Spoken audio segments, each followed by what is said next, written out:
Hello and welcome to the Contrarians, where we're right and you're wrong. I'm Alex. I'm Julio, and thank you for listening. If you like what you hear, head over to Apple Podcasts to subscribe and leave us a 5-star review. Help promote the algorithm and spread the word. You can also find us on SoundCloud to subscribe and review, and don't forget to visit our main website, wearethecontrarians.com.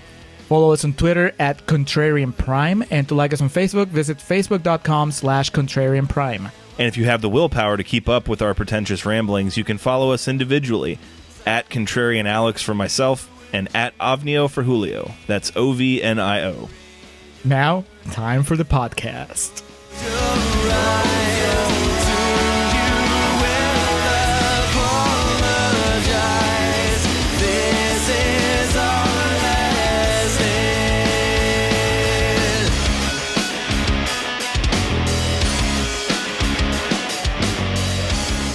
All right, I am recording for Contrarians Corner for Beasts of the Southern Wild.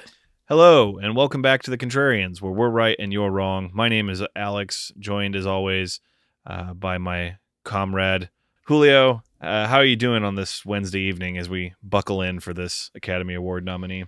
Kind of relieved. You know, I had it in my head that this was going to be a much rougher movie to watch, and I was dreading it. And then as I was going through it, I'm like, man, this, maybe the first time I watched it, I was just in a really bad place or something, because this is actually kind of life-affirming. Just this story of this kid kind of coming of age. And I gotta tell you, man, Idris Elba just, I don't know, not just renewed respect, but increased respect. He was unrecognizable in this movie as you know, the kid's father. So I'm riding the Beasts of Southern Wild high. As if she couldn't pick us up enough with Annie, Kavanjane Wallace returns here for yet another ride on the Contrarians. So, Julio, we are continuing on with our Patreons. Is it the GAD tier that gets you a request for an in-canon episode? Well, it does, but actually it's the Embry's tier that gives you that. The GAD gives you that, and it gets you a movie in the exclusive Patreon feed. So if you're in the GAD tier, you double dip. So the reason I bring that up is that this was a Patreon-requested episode. The Beast of Southern Wild officially enters Contrarians canon here, as it was requested by Dan Brennick, I believe. Is that correct? That is correct. Dan Brennick. Just, I don't know, he threw us quite the curveball with his curveballs with his requests this month. Yeah, I guess he just had a real nostalgia for the 2012 award season and was taking us back to those times. So, if this is your first time listening to the Contrarians, where we're right and you're wrong, as we like to say, we appreciate you joining us here. This is a podcast, specifically the first portion, laden in sarcasm. So if that's your cup of tea, buckle up. What we like to do here on the Contrarians is rage against the Rotten Tomatoes machine, as we say. That's kind of our battle cry, an appropriate term for this episode. We find a movie on Rotten Tomatoes that is highly rated, sometimes known as certified fresh, and make a case for maybe why it should be taken down a few pegs. On the other side of that coin, we find one of those nasty green splotches we typically shoot about 30% and below, those rotten movies, and make a case for their positive merit. Being that Beast of Southern Wild is at 92% here on Rotten Tomatoes, I think we're going to work to take it down a peg. So, the Kavanjane Wallace vehicle, Beast of Southern Wild, was released it premiered at Sundance on January 20th. Wait, Alex, hang on. Okay, so I think I misread. I'm checking Dan's message from earlier. I think we got the wrong movie. So, hang on, pause. Let's regroup. Beastly, starring Vanessa Hudgens, was released on March 4th of 2011. Beast of Burden, starring Daniel Radcliffe, was released on February 23rd of 2018. Linda Hamilton's Beauty and the Beast premiered on CBS on September 25th, 1987. All right, Julio, I think we got it right this time. Beasts of No Nation, looks like, is what we're covering here today, and according to my intel here, it was released worldwide on October 16th, 2015. I think for the modern generation, its biggest little trivia factor asterisk is that this was the Netflix movie, movie that Netflix spent a shit ton of money. We'll get into the actual dollars and cents of that in the second half of this podcast. But yeah, that's immediately when I heard that name, that's where I knew it from. And oh boy, it is so much more than just that. It's part of Netflix history and then some. I'm sure this is a movie that Idris Elba, I don't know, he must have kept his rifle from the movie or something. It's, I think it's one of those watermarks in his filmography that he can't forget no matter how hard he tries. Not unlike Prometheus. Yes. Yeah, but this is the one that cost him the role of James Bond. Okay. They were he was about to sign the contract, and they're like, wait a second, aren't you the commandant? Hold on a minute. Yeah. So, Sir Commandante, and just saluted him. All right. So, have a little fun there to kick it off. We did a bit. We don't usually do bits in the Contrarians, but my God, we needed one to start this episode. There's going to be a few people that are going to be very confused, like some of our longtime listeners, and Dan's going to be like, what the fuck? I was very specific about my instructions on this. So, as I was kind of going over our gimmick here on the Contrarians, what we like to do is, in the first portion of the podcast, what we call Contrarians Corner, do a kind of sarcastic, facetious, little playful recap of the movies that we cover. We get to how we really feel about the movies in the second half of our podcast, what we call Real Talk. Now, Beasts of No Nation is a very serious movie, more serious than we typically cover here on the Contrarians. That's not to say that we haven't covered some. If you look at our history of episodes and what we've done a full gamut of emotions, types of movies, covered a lot of areas of controversy and intrigue. We did, but Duplex. Obviously, we did Duplex. From Saturday Night Fever to Ready to Rumble, we covered it all. But this, if you've seen Beasts of No Nation, you know the seriousness that comes along with it. I think Dan was. I know part of him was just trying to see if he could break our system here and see if we could actually do this movie for the podcast. So, Julio, we say all that. We give this disclaimer that we don't typically give. By this point, we would already been launched into your quotes, but that disclaimer is to say there's going to be certain portions of this movie that we don't even talk about in either half. And I think we're both going to try pretty hard not to make light of the subject matter, but we just kind of wanted to put a disclaimer out there. Yeah, I think so. We had this brief talk right before recording about how to handle it, because usually our recaps are pretty thorough, and I can imagine somebody who's familiar with the movie listening to this episode and kind of dreading finding out how we're going to handle some of the more brutal scenes, and just kind of like to put all of you at ease. Don't worry, we're not even going to try. We're going to do a good recap of the movie, but we're not going to, just try to even be funny about the really grisly stuff that happens, because that'll be a losing proposition. So sit back, relax. If at some point we end up making a joke that's off color, don't worry, it's going to get cut before the episode is released. Excellent. So with all that being said, I did make sure to keep the actual correct Rotten Tomatoes score for this when we were joking about Beasts of Southern Wild. This is 92% on Rotten Tomatoes. Overwhelmingly positive reviews. Idris Elba got nominated for a Golden Globe. Apparently he didn't care that much because he didn't win it. You can buy one of those pretty easily. If he wanted it, he could have bought it. So, Julio, we will get to a little bit more of that in the second half and some of the controversy surrounding the distribution and production of this movie.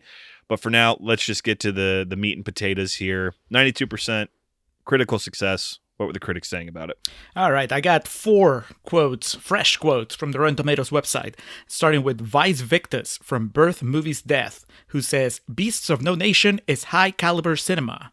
And I'm thinking, it's not cinema, it's Netflix. I was about to say Marty Scorsese would, well, I don't know about that right now, okay?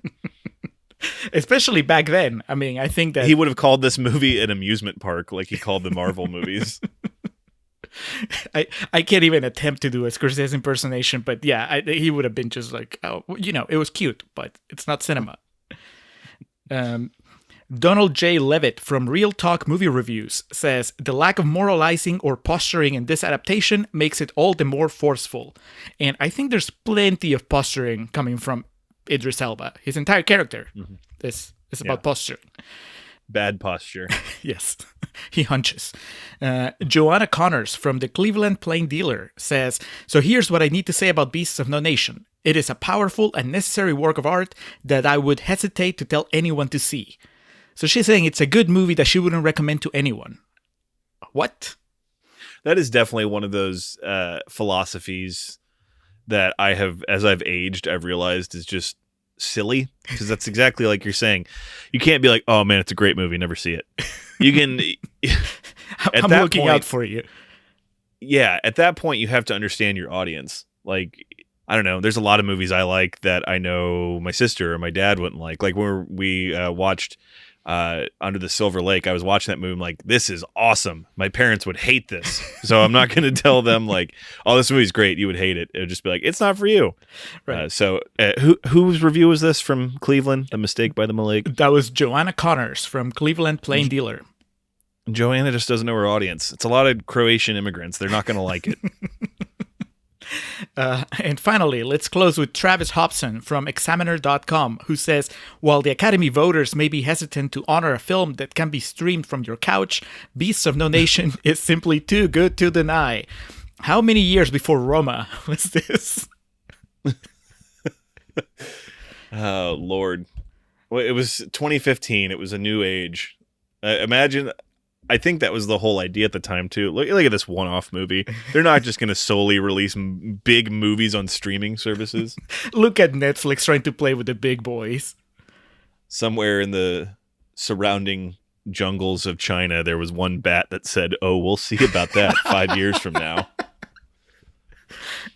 So, Julio, you got a shot at pronouncing the director's name here. Corey Joji Fukunaga? I think it's Fukunaga, yeah. We're going to call him Carrie.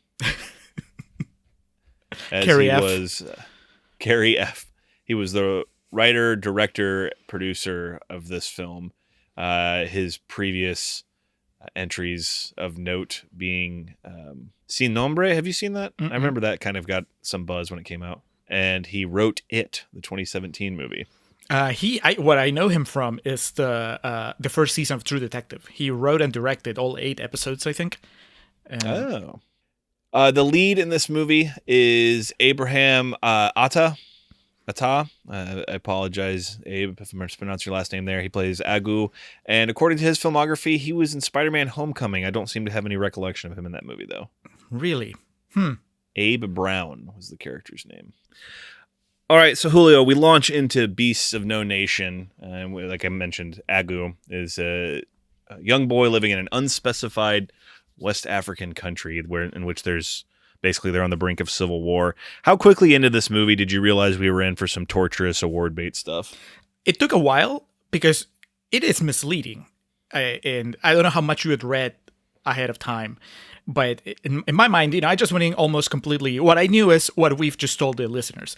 It's Netflix's first big movie, and Idris Elba is in it. That's all I knew.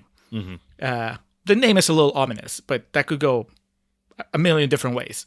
So when it starts, it feels like a Disney movie, right? The opening credits are all colorful, and it's a bunch of kids, running around, being mischievous. I would say it wasn't until Idris Elba showed up, which might be like 20 minutes into the movie, where I felt, oh, okay, so it's a Netflix awards grab. Did you get that feeling earlier? Oh yeah, right away from the beginning when they're walking around with the TV box. Obviously, the monitor's been removed, and it's like this really kind of cute and fun scene of them trying to sell the box that the TV's in, and they're calling it Imagination TV, and they're like acting out things. And this old guy, my note's just like, kids having fun is not allowed in this movie. Boy, that was a prophetic note to start off with. And yeah, right away I was just like, oh man, this guy's being mean to them for being funny. This isn't, we're not off to a good start here. It takes forever. Yeah, that guy's not all there though, because it takes him forever to kind of realize that it's not a real TV. To figure out what's going on. Yeah, he's like, watching for a while. This isn't real. These kids aren't real. We get some pretty standard toilet humor early on too. I think, if anything, the way I took it was it's to paint sympathy for the mother of the family, just surrounded by stinky men farting at the dinner table. Yeah, which this ties into the TV though, because it's this kind of fun, lighthearted scene that I was like, okay, we can roll with this. But that's when the dad realizes that the kid took the tube out of his TV, and it quickly turns from like toilet humor to child abuse. And I was like, God damn it, can't even have just a good fart joke. This is where you mistakenly thought that the beast in the movie was the father who couldn't control his temper. So maybe you can help me out here with the early going of the movie. The kids are in their town here. They're just trying to make a buck any way they can. They're not quite stealing or scamming or anything like that, but setting up like these purported issues in the city, like the big branch, the limb that they cut off the tree and put in the middle of the road, and they like tell people that are driving down the road, hey, we'll pull it off if you pay us, that type of thing. And then a local crazy woman wanders in, and I kind of missed what was going on with this. I was hoping you could explain it to me. This woman accuses all of them of stealing her land away. Is this kind of a remnant of the Civil War in the area? Kind of, because the dad explains it later, I think in the dinner scene, because I think they mention it to him, and he's like, yeah, that woman. What the dad says is that the land belonged to them, to the family. They're using that land to, I guess, have room for all the refugees that they're housing. And in order to do that, they kind of had to like kick the woman off, but they didn't kick her off. They told her that she could live with all the refugees if she wanted, and she didn't like that. So I don't blame you for missing it, because the first, I would say, 15 minutes of the movie are so much like a kid's movie. I mean, you're right. They're farting, they're burping. At one point, Agu pees on his brother while he's taking a shower. That's right. It's all very funny. It's all from his point of view. And kind of like in the background, he has a voiceover where he's just talking about the Civil War and the refugees and whatever. So a normal movie, like a proper movie, a movie that's made with its audience in mind and knowing what it's trying to do, it would actually make more of a point of explaining what the geopolitical situation is in this town, in this village, because knowing where the movie's gonna go, that's kind of important. But instead, shit escalates quickly, and like the whole political landscape of Western Africa and is and was very complicated. Right. It's not like what was the movie with Roberto Benigni that he won the Oscar for? It's a Wonderful Life. No, that's not it. Life is Beautiful. Yeah, I was about to say It's a Wonderful Life. Roberto Benigni didn't say, "Hey, Clarence, way to go." So It's a Beautiful Life. What'd you call it? It's a Beautiful Life. It's not what'd you call it? That fucking movie. Anyway. That's like about World War II and concentration camps. That's a pretty well-known story that they don't really need to outline. Right. This movie could have stood to at least explain exactly the heightened political climate and what was going on. Invictus was like advertised as a sports movie. I remember when that came out, and it's pretty much a political thriller with Matt Damon playing rugby kind of interspersed in.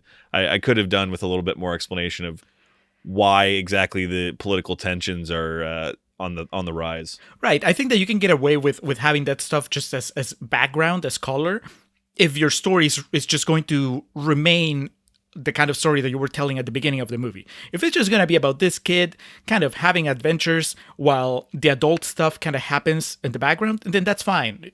I even understand it, because you're the kid, so you're with the kid. You don't need to know what the grown-ups are doing. But this movie requires you to understand what's going on. Otherwise, it just looks like a whole bunch of like people shooting each other, doing horrible things to each other for no reason. So I think that's the first moment, the first aspect in which the movie drops the ball is it just doesn't provide you enough context to understand what's going to happen. Yeah, the opening here could have led you to believe you were in the realm of another Slumdog, or potentially a movie of that ilk. But not to be. One day, Agu wakes up, and basically shit is just hit the fan in their small town. They've gathered. I don't know if it was the church they gathered at, but the whole village is there. So they live in a buffer zone enforced by Ecomog in West Africa, as I mentioned, and they're informed that one of the local governments has been overthrown. They're basically a group of rebels has overtaken it, so the government's sending in troops to basically get shit back under control. Agu's dad is going to stay behind with his older brother to kind of look after the land and the city, which is obviously very noble. He ends up paying a cab driver to get his wife and his baby, and he's trying to get Agu out of town too. Unfortunately, there's no room, and so Agu does not have a good day. He's first separated from his mom, and he chases after the cab that she's in. They are then back in town, rounded up, and not even put into an internment camp or anything like that. They're just all lined up on their knees, and this is why I asked about that crazy woman, is because this, for whatever reason, like the most twisted Disney character ever coming back to resurface, like fucking Jafar and Aladdin, disguised. That was Jafar who disguised himself as like the local beggar, right? Right. So you think Jafar was in Africa? I don't think that. I'm trying to say this is like the most fucked up version of that story.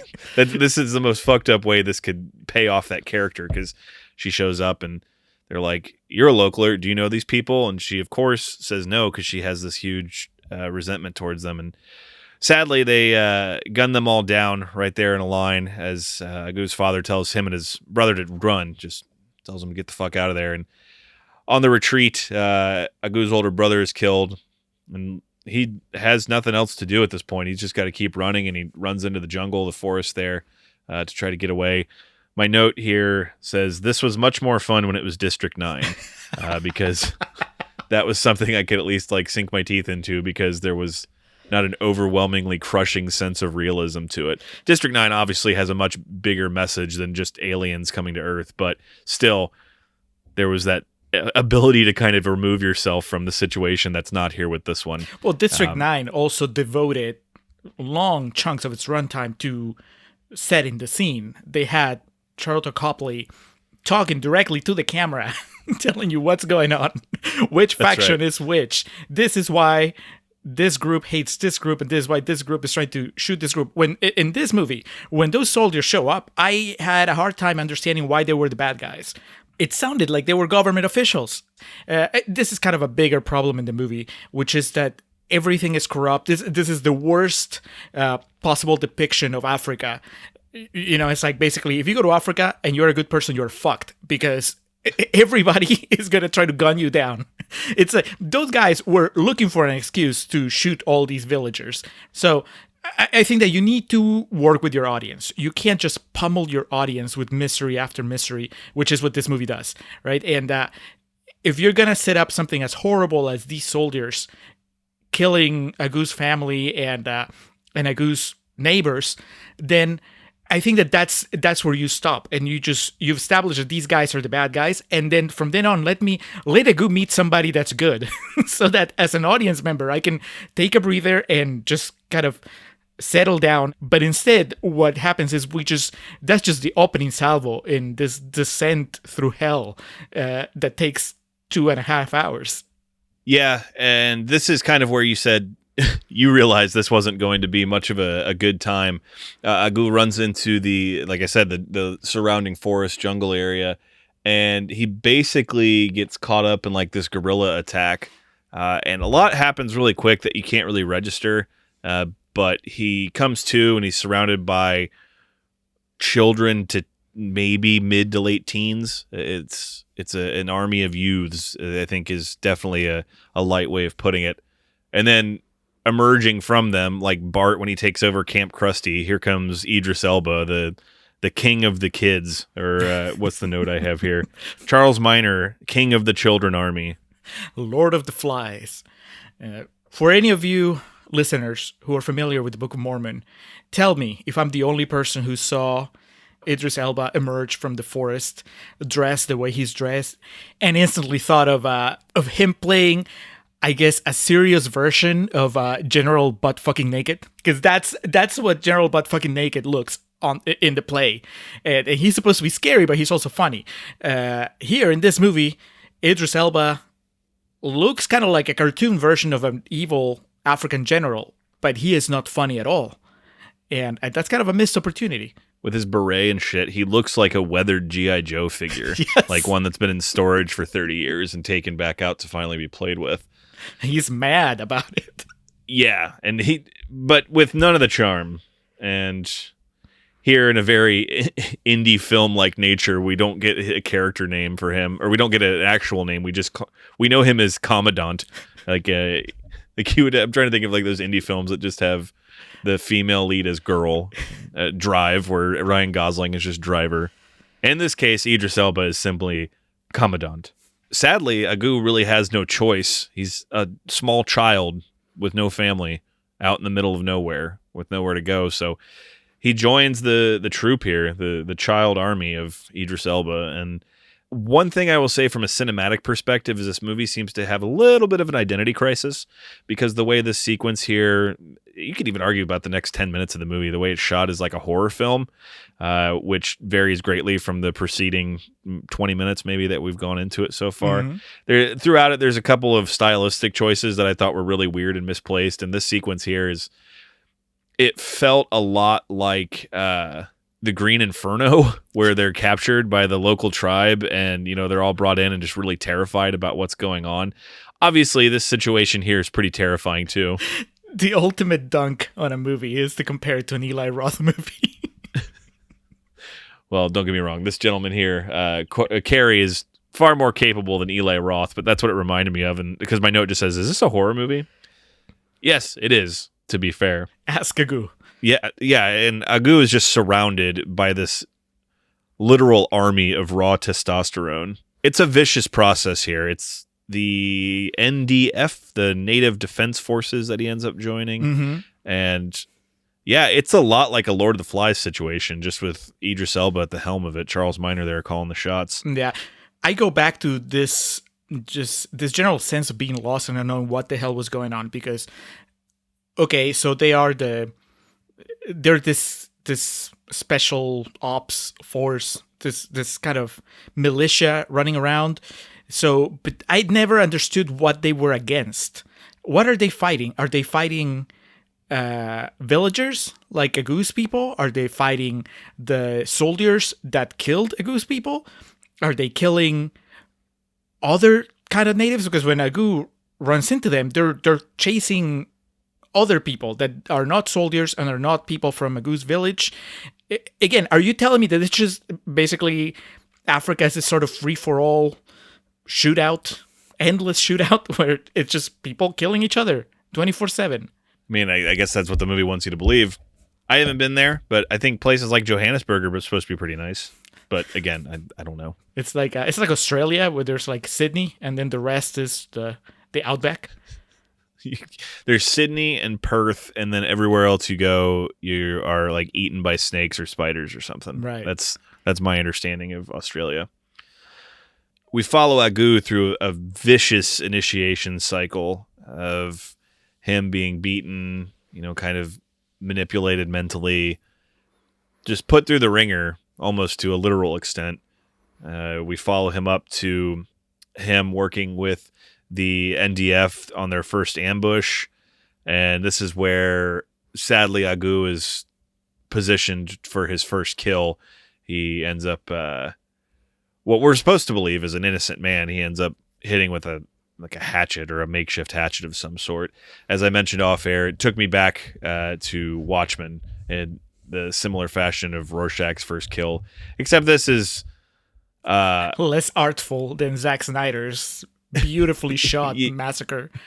Yeah, this is very raw, very visceral, guttural, and you see kind of every piece of it, and it is unrelenting. It's also unnecessary, because I don't need to see every second of this man getting hatchet to death. Thank you. You know what? I just needed to stay on the close-up of Agu, and even that would have been disturbing enough, right? The fact that he does it is really what shakes you.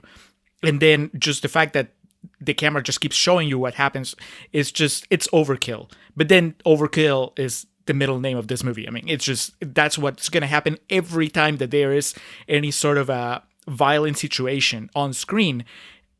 Fukunaga is not going to look away. Instead, he's going to zoom in and just like hold it there. It's like, dude, it's not necessary. There's a point where you just end up not even desensitizing me to the violence, but more like just pushing me away from the movie. There's an art, I think, to handling violence, and man, I hate to say it, but in this specific set of circumstances, you actually needed somebody like Zack Snyder to handle it. You know, somebody that knew exactly how to walk that line and how much to show you, when to slow down, when to put on some cool soundtrack drop, and when to look away. When to show restraint. Yep. The story of Zack Snyder's career. No, that would just be his autobiography, Restraint: the Zack Snyder story. Restraint question mark. The Zack Snyder. 6 hours into my Justice League movie. Yeah, it's at this point, you know, you want to feel for Agu, but the movie itself is just it's such a beating on its audience. It's more of just, you'll end up like selfishly feeling for yourself. You're like, man, I don't know how much more of this I could take. And then you realize, man, I wonder how much more Agu could take. It's not a good scene whatsoever. Fortunately, if there is any solace here from this sequence of the movie, is that Agu is not alone in that he is a small boy. I don't know if it's ever specifically stated. How old do you reckon he is? 9 or 10? Yeah, he's definitely not a preteen. I would say 10. No. And everybody else around him, or at least, yeah, I wanted to mention I'm assuming you're going to go into the sort of supporting cast that we have in this movie, which, again, going back to the misleading nature of the storytelling here, everybody has kind of colorful, fun names. So you have Striker. You have, is it 2IC? 2IC. Mm-hmm. Which I kept thinking 2HC, like fruit punch or lemonade. Then there's Preacher. I'm sure there are a couple others. And of course, Commandant. And then there's 2IC's best friend, Ecto Cooler. Yes. And yeah, and then Commandant with his fucking beret. We'll get to it. But kind of jumping ahead, there's a reason he wears that beret. Fucking state of Idris Elba's bald spot in this movie, man. Good God.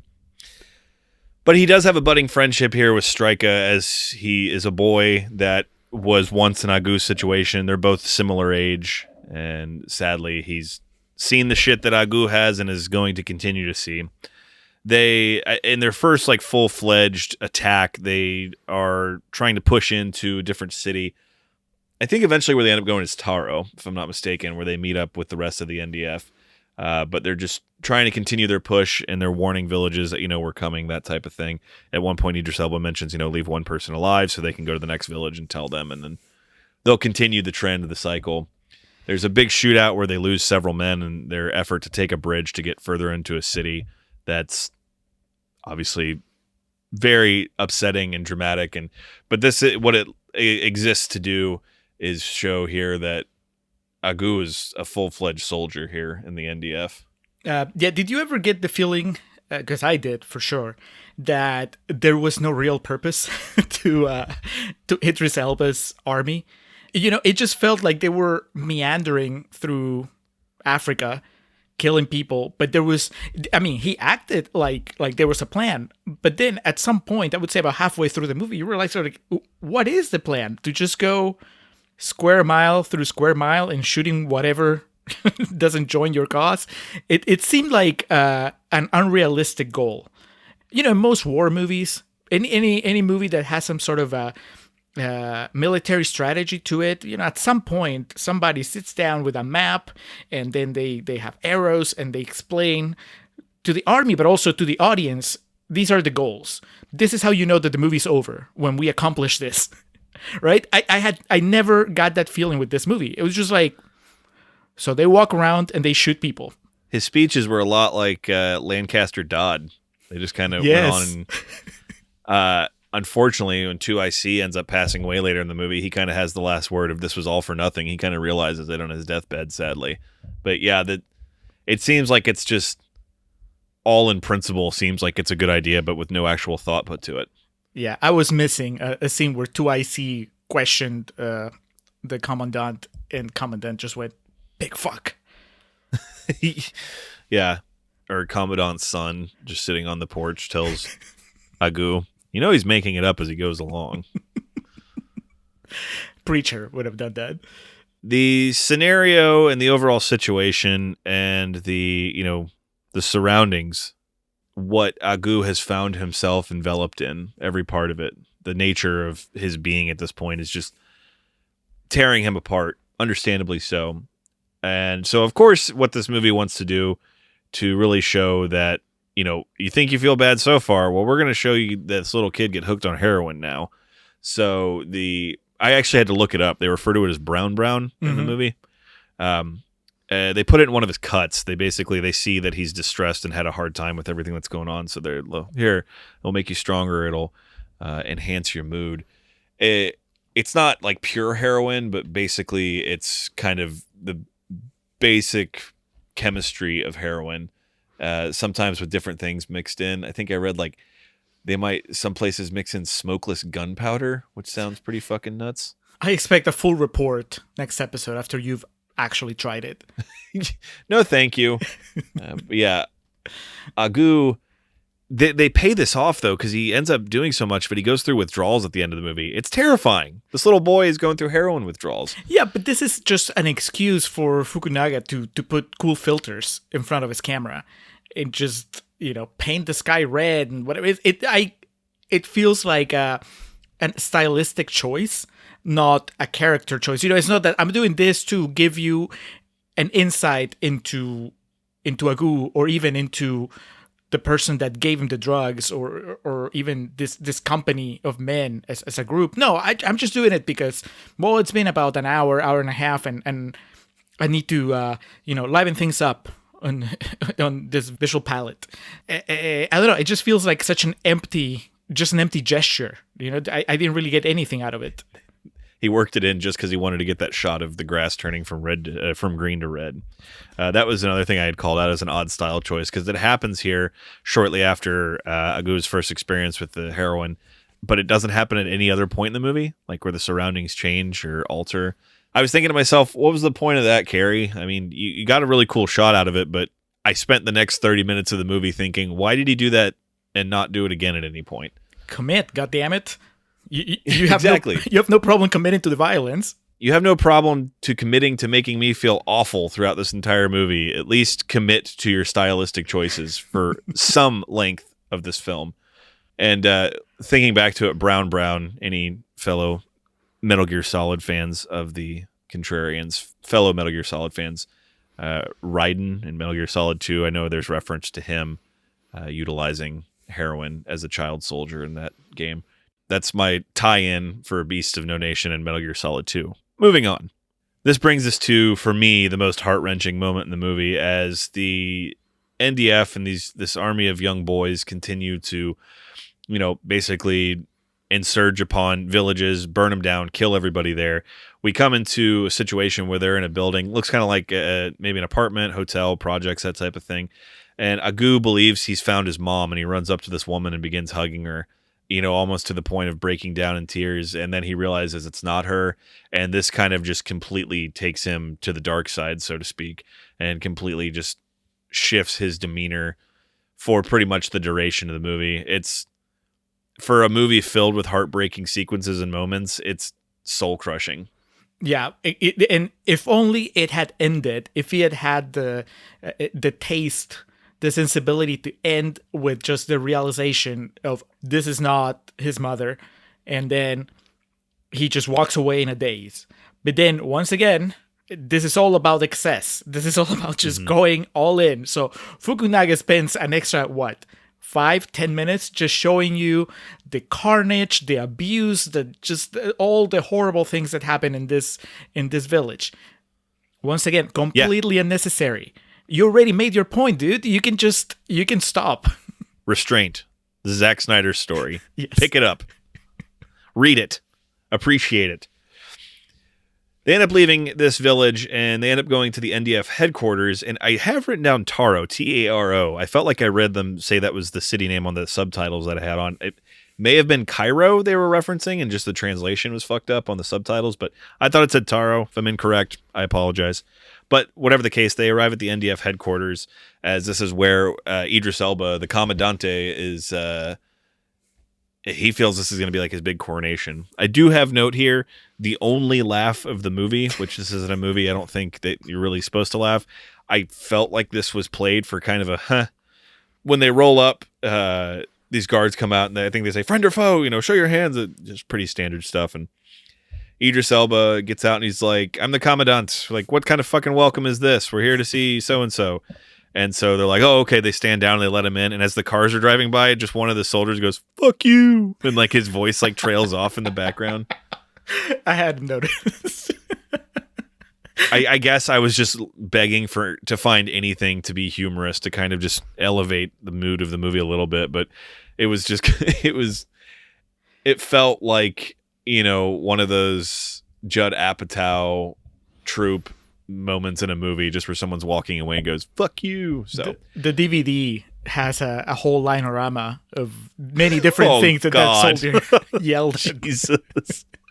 The gag reel on Beasts of No Nation. They're like, fuck you, Prometheus. Jeez. Yeah, that's like the one outtake that went viral of that was they're setting up a scene with Idris Elba and they start playing like the score from Prometheus and everyone on set starts laughing at him. And Charlize Theron walks out from behind one of the trucks.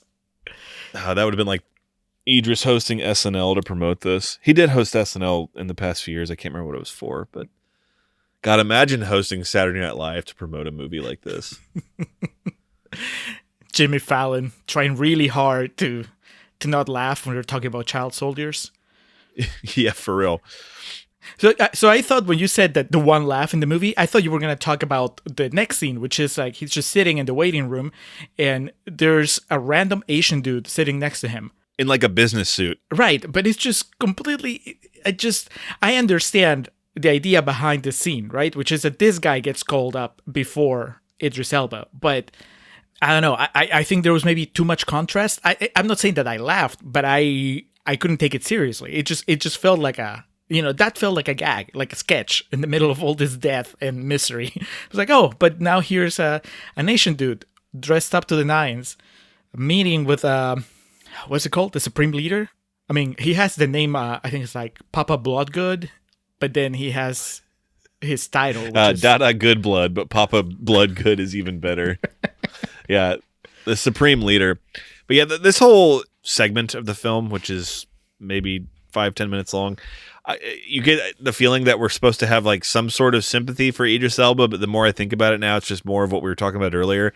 He just never had any idea what was actually going on. He never had a through plan about any of this. He just thought he was there to be promoted to whatever position. And the Supreme Leader, Good Blood, just kind of tells him, no, we're actually going to demote you. 2IC is going to take over your battalion, and you're going to be given a position under him. Yeah, yet another instance where the movie could have used Charlotte Copley kind of looking at the camera and telling us exactly what the hell's going on. Because I was kind of at a loss. I got the demotion, and I got the kind of the humiliation of the fact that they were promoting his second in command. 2IC becomes a new commandant, but I didn't really understand why. There's dialogue, but I'm not sure that I follow it. It's something about how it's a PR maneuver. So it's the implication that the commandant is too brutal to actually be a good look if he were to be to get that promotion. But then I'm thinking it's not like IC is any better. Everybody in that pack is just they're all monsters. So. I don't know. I just had a hard time understanding the logistics, the political logistics of what was happening here. And on top of that, it just kind of, for better or for worse, and it's for both, I think, for better and for worse, the movie has spent most of its runtime establishing Idris Elba as this despicable, overpowering character. It's just the ultimate villain. And now suddenly he gets reduced. He's basically the African version of Michael Scott, right? He's just bureaucracy got him. He's almost impotent to do anything. For all his bravado, for all the people that he's abused, he's just he's powerless. And he was the most interesting part of the movie. Where is your God now, Idris Elba? That's pretty much what he's left with here. So he realizes he has one last night with his troops, so they're going to go out. He frames it as though they're going to go to celebrate 2IC's promotion, and he takes them to what I would surmise to be kind of like the equivalent of a brothel in the area. And God, this scene is fucking tense. Because knowing the state of mind he's in, you don't really know where it's going, and the score is extremely ominous in the background for like one of 2 or 3 times in the movie. So Yeah. And then, of course, just to pile onto it, there's a bunch of young girls working there. So the whole thing just feels as greasy and sweaty as all the actors look in it. Yeah, but it also, I don't know. I just felt that from here on, I wasn't a big fan of the movie to begin with. But here's where just the creaks start to show, I think. Because I'm sure you could tell, I could tell, I think everybody in the movie, everybody in that scene could tell that this was all about getting rid of 2IC, right? It's just... Yes. He's not being... Idris Elba is not being subtle about it. He's... maybe Agu, he wasn't just onto it, but everybody else, the way that the madame of the brothel was acting, and just the way that Idris Elba basically... It sets him up with the oldest trick in the world. It's like, you go with this hooker into this room and you'll be safe there. And instead what happens is 2IC gets shot. And to me, I mean, that he knew it was all set up by Idris Elba, because he tells Idris Elba, you did this. So it was just, I don't know. How do you explain in a logical way that 2IC didn't just either shoot the commandant there right away, or didn't run away, or didn't do anything to stop what was his basically his sure death? Yeah, and then they use a trope that is tried and true in comedy, the whole I accidentally shot somebody, and it's just horrifying. It's not what's the old school where Sean William Scott accidentally shoots Will Ferrell with the dart gun, or Will Ferrell accidentally shoots himself, whatever. You get the point I'm trying to make here. That's a funny trope. The guy accidentally gets shot. Not here. You would think this would be the one laugh of the movie where the guy accidentally gets shot, but God, it's fucking terrifying. And you feel bad for him because, again, 2IC is 20 maybe at the most. And he's in the middle of nowhere at this disgusting brothel that he's been taken for a ride with warm beer, for Christ's sake. It was a horrible, horrible way to go. And I guess, do you think that the Commandant, do you think Charles Minor had this plan from the jump that he was going to take him, get him killed, and then just kind of, they were going to just... 100%, because what's the alternative?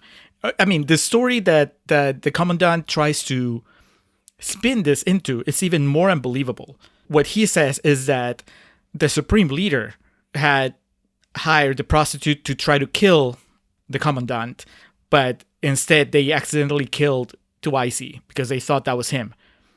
Yes, and because then he has Agu and Stryka kill the other women in the brothel. Right. But to me, that sounds like a flimsier story than just this guy who just got demoted and his second in command just got promoted to his position was obviously angry about it, so he's going to take him to the middle of nowhere to get rid of him. That's a simpler explanation. Yes, that works a lot easier and better. Yeah, did you notice that Idris Elba, as great as an actor as he can be, he kind of becomes Al Pacino in this sequence? His eyes are big and he's like, what? You shoot me? Yeah, I did notice that. Great call. I couldn't put a name to who he was acting like, but this is where Fukunaga told Idris, just have fun with this one. Sadly, as if things aren't sad enough with everything going on, this is where things take a very dramatic turn, in that the Commandant takes his remaining men and he's like, fuck it, we're doing our own thing now. They're basically a group of mercenaries. They're not even mercenaries because they're not getting paid to do what they're doing. They're just a group killers. of recluses. Yeah, the pack of recluses and killers, exactly. And things aren't slowing down for them. It just becomes one death after another. They're just walking into, constant gunfire, ambushes, airstrikes. It's just one after another. It's a barrage of just downfall for their group. Of course, the manipulation continues with Agu, as the Commandant tells him, you're my son. I'm your father. You don't betray your father. You don't know who you can trust anymore. You got to sleep with one eye open. He exhausts the book of cliches even more than I do on an episode of The Contrarians. And probably the hardest scene in this movie for me to watch is, everything's bad and it eventually leads to Stryker getting injured. And correct me if I'm wrong, but he kind of lets out this cry, and it's the only time we see him, or it's the only time we hear him really an utterance or speak any type of audible noise in the whole movie. Yeah, it's a two-edged sword, because I do believe that, yes, the fact that he's been silent the entire movie gives this moment more weight because you finally hear sound coming out of his mouth, and that's powerful. The other side of it, though, the problem is that because he's never really talked and we never really got to know him. It's like you lost a lot when you decided that you were not going to have this character express himself in any way. And so when he eventually dies from his gunshot, I was like, I mean, that sucks, but it could have been almost anyone, and I would have had the same reaction. Man, it's a shame that this kid got shot and died. But there's not he's not a specific character. All he had was the cool name and the fact that he was kind of the one that was hanging out with Agoo the most. But as far as him as a character, I don't know him. Again, I think that for a stylistic choice, it works. But as far as a character choice and a narrative device, not so much. We do get a stylistic choice here that I actually enjoy. Agoo is with Preacher. They're basically in not a foxhole, but up in the crow's nest is the expression I'm looking for. And Preacher runs out of ammunition, and we get this really cool panning shot of Agoo going through the trenches looking for ammunition. You know what I'm talking about? Oh, yeah, because it's, I guess it's supposed to be blood, that he's like up to his ankles, I think, and some sort of red liquid in these trenches. You know what? Oh, I thought it was just like mud. Mud? Because the clay that's surrounding them, the kind of orangish clay, I just thought it was like the runoff of that. Maybe it's supposed to be blood, and the artistic nature just flew right over my head. Either way, it's on Fukunaga for not making it clearer. Yeah, they're out of ammunition. They ain't got shit. They have literally no way to defend themselves any longer. This is what I was referring to earlier. The fucking state of Idris Elba's bald spot right here. It's not often someone's bald spot is on their fucking forehead that has hair growing around it. It is a sight to behold here. And he's a defeated man, but he's such an egomaniac that he won't allow it. And all the young men they say they want to leave, they want to go and surrender. And it comes to him asking, like, Agoo, do you want to go too? And he says yes. And I think Agoo points the gun at him at one point. And right. Well, first, okay, so did I mishear, or is there a new 2IC now? Because so a guy comes up to him and tells him, I want to go. And he's like, 2IC, you want to go? I'm like, wait, that's what? right. Is there a deleted scene? It must be a ranking title. Yeah. Yeah. He should have been 3IC. Jeez. Yes, the replacement. 2IC Junior. Yeah. But yeah, so the new 2IC wants to go, and he points a gun at Idris Elba. And then Idris Elba says, well, you don't have any bullets. And then Agoo points a gun at Idris Elba. And they have the confrontation. Yeah. This is the climax of the movie, is Idris Elba facing off against a child. That's a little underwhelming. A la Matthew McConaughey and Renee Zellweger in Texas Chainsaw Massacre, The Next Generation. He has the gun pointed at him. Charles Minor takes the gun. And in Texas Chainsaw, McConaughey puts the gun in his mouth, but in this case, the Commandant puts the gun to his heart. He's like, pull the trigger. You won't do it. And Agoo doesn't.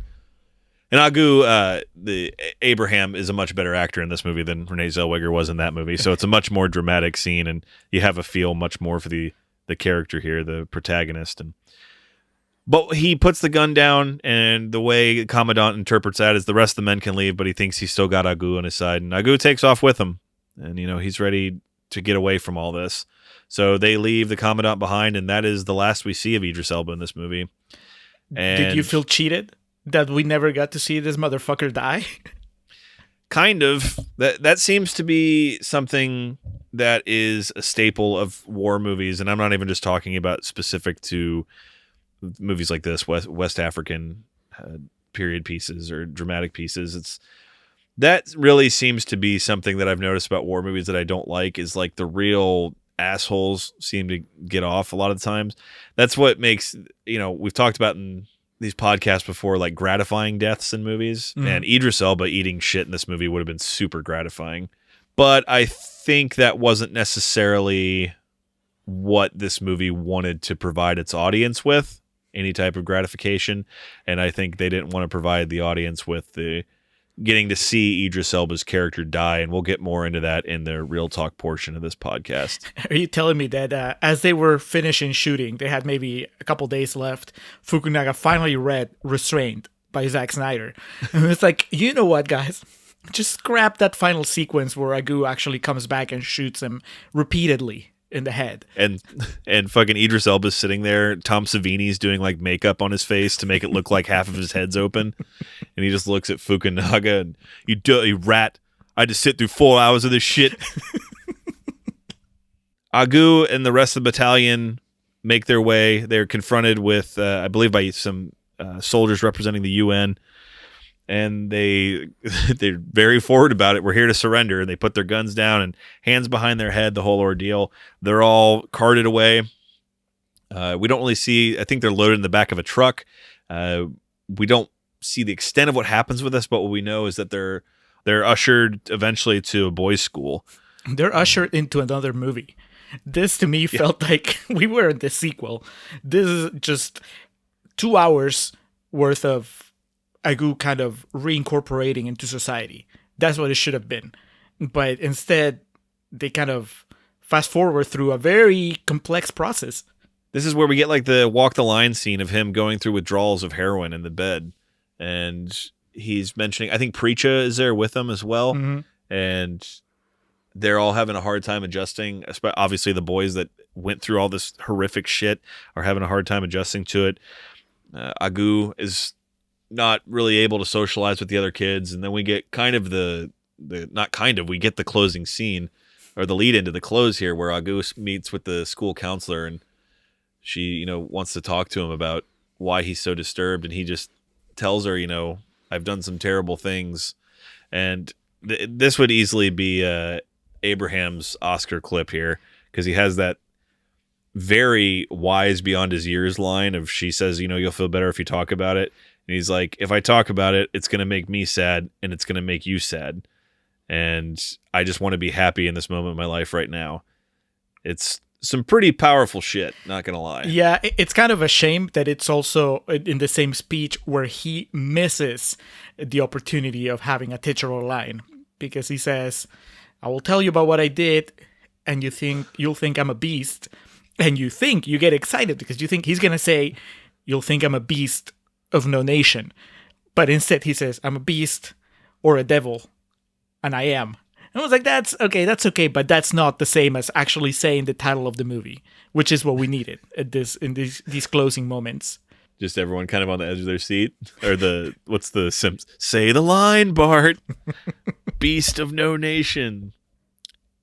After this discussion with the counselor, though, it appears that Agu is ready to start anew.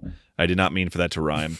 But he goes out to the ocean and watches the other kids play. And for the first time since he's been sent to the school, he gets back out in the water again. And he goes out and begins playing with the children. And that's when we fade to black. And that's how it ends.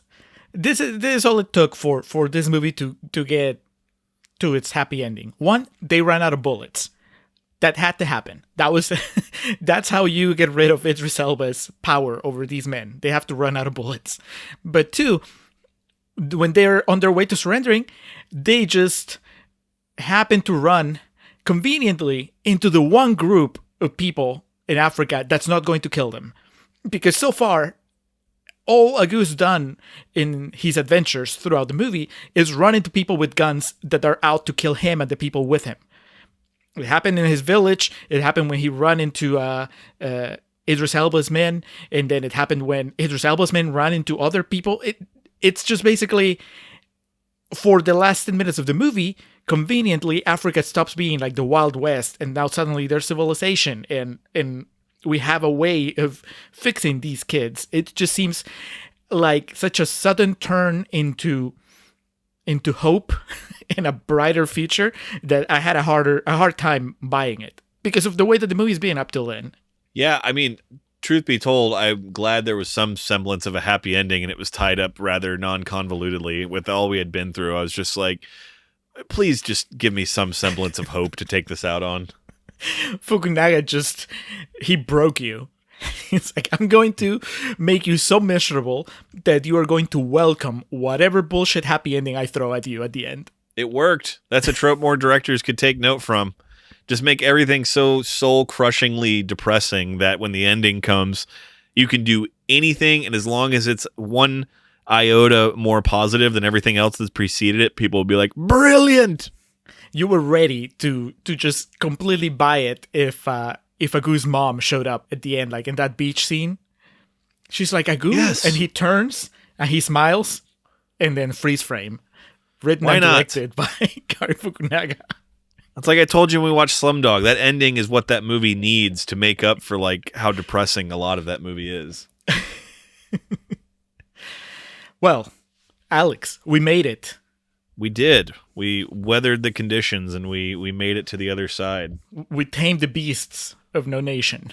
Well, I don't know about that, but we at least were able to navigate these choppy waters and not compromise our podcasting integrity and also not make too light of a very serious movie. Not lose our humanity. So suck it, Dan. If you're trying to break us, you didn't succeed. You are no Fukunaga. And that's not a challenge. Yeah, that's not a... I don't want any fucking Patreon telling us to watch a Serbian film or some shit. I think this is about as extreme as we can go with what we do. All right, well, let's go to real talk. You will go back to your village and your family will not associate themselves with you. You will be nothing. You and your uneducated poor mind, you will be nothing. Nobody will care for you. Look at you. And you will wake up and you will rise and see the sunrise and see the sunset, and you could just wait all day, with thousands of men just like you, waiting for somebody to give you a job. That is what you want to go and do? You are stupid. I'm nothing. No future. I am your future. You fucking die here, sir. What?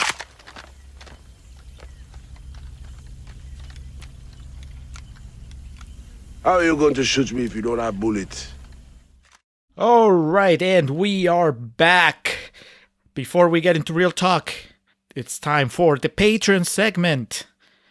What should we call it? Should we call it the patron pitch? The PP? We have CC, RT, and now PP. I don't know. That sounds bad. I think it's pretty on brand if we have the PP to kick off RT. All right. CC leads to PP leads to RT. Let us know if that works for you. Sounds guys. good. Anyway, yes, if you are a Patreon, then you get to listen to more stuff from us, including things that didn't make it into the episode. I wonder how much of that will be this time around. If as we're editing, I'll listen to what we did and be like, you know what, that sounded funny at the time, but now it sounds very Off color. Just yeah. Just call Kelly and call your wife and be like, hey, Kelly, does this make us sound bad? That's yeah. But she'll be like, I always think you guys sound bad. But that's true. Yeah. Anyway, yes. So the thing is, if you're a patron by now, you've already listened to our Under the Silver Lake episode. That was the other Dan Brennick pick for this month. And that was a hoot. Yes. Stark contrast. We recorded that last night. And it was... The mood in the recording was the complete opposite of the mood in this recording. It was just joyous celebration last night, and hopefully that translated in the episode that you patrons, and only you, got to listen to. But anyway, the other thing we do for patrons is our extended plug segment. Alex, what are you going to plug this time? I know I already talked about video games in the first portion there with my Metal Gear Solid rant. And, you know, I talk about video games a lot of the time, and I wasn't even going to talk about it just because it's so fucking nerdy, but I'm going to talk about it. I'm going to talk about my Pandora Box 3D 12S that I got in the mail 2 weeks ago, because Julio, you were, and anyone that follows me on Twitter was apprised of the entire journey that was getting that thing shipped from China, and it's so fucking awesome, and I spent like a year researching those, and I'll go into like I said, the saga, the franchise of this whole story in the Patreon plug, but I'll be discussing that, where you can get one, making sure you get the right one, and what all you can expect. I am excited because, yeah, you've told me a little bit about it, but I'm ready to hear about it now that you actually have it in your hands. For my part, my journey through documentaries continues. I'm going to be talking about Boys State, which is a documentary that I think it's only available on Apple Plus or Apple TV, which kind of sucks. But at the same time, if you need a reason to get Apple TV, this is a good one. And then a documentary that's also exclusive, but only to HBO Max, and that is American Utopia, which I don't know that we've ever talked about David Byrne and Talking Heads. I don't know how you feel about them, if you feel any way about them, but we'll get into that in the extended plug section. So if you want to be a patron, if you're not a patron, you want to be a patron, patreon.com/Contrarian Prime. That's where you'll see our tiers. As the tiers go up, the amount of content that you get from us gets bigger. I am happy to report that we have patrons on every tier, which makes me very happy because it means that they're working. They're tailored to different, different amounts of interest that our patrons may have in all the bullshit that we put out. So, and the tiers go $1, $3, $5, $10. Is that correct? That is correct. And if I remember correctly, it is Travoltis, Winonis, Embry's, Gads. Yeah, if you want to get some of this stuff we're talking about, some of this content, see our notes, see my notes here on Beast of No Nation, where I was really struggling to try to think of anything that could be perceived as comedic. I mean, just $1, the price, less than a cup of coffee a month will get you some access to some of our supplements on the Contrarians. So don't feel bad if you can't give us that full 10. We'll still take $1 all the same. Yeah. Stuff like the bonus episode, like the Under the Silver Lake, that everybody gets access to that. So, and then if that encourages you to just get more stuff, even better. And like I said, for those higher tiers, the $5 and $10 that get you access to add an episode into canon, please do not look at this as a challenge. This was very difficult. I mean, you can. Like I said, we're not looking for you to ask us to watch Happiness or Cannibal Holocaust or some shit like that. We'll try to make it happen if it comes to that. But, you know, Jesus, we're trying to. Yeah. That's quite the commitment you're putting out there, Alex. But I'm saying, like, I think our listeners would be more, they would want us to get the most out of it. And I'm saying, if you're looking at it like a challenge and doing that, you're going to get some very, very demure episodes. So give us some softballs. Give us fucking Sleepless in Seattle or Fever Pitch or some shit.